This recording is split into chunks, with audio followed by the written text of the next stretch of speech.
Hello friends, আসসালামু আলাইকুম। তো আজকে আমি রান্না করব পুকুরের মাছ। তো এখানে আমি পুকুরের মাছগুলোকে ভালো করে ধুয়ে পরিষ্কার করে এখন ভাজার জন্য একটা কড়াইতে তেল দিয়ে এখন ভাজতেছি। এখানে আছে পোনা মাছ, তেলাপিয়া মাছ।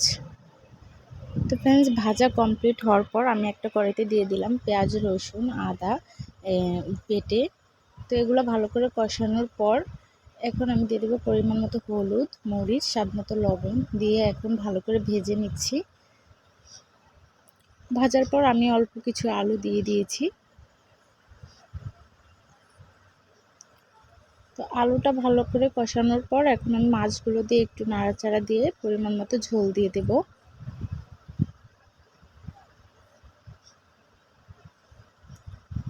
তো এখন কিছুক্ষণ জাল করার পর এখন আমি নামিয়ে নেব। দিয়ে নিয়ে এখন উপরে ভাজা জিরের গুঁড়ো দিয়ে দেব। তো ফ্রেন্ডস, ফাইনালি রান্নাটা কমপ্লিট। এখন পরিবেশন করে নিলাম। তো কেমন হয়েছে অবশ্যই কমেন্টে জানাবেন। ভালো থাকবেন। আল্লাহ হাফেজ। আসসালামু আলাইকুম।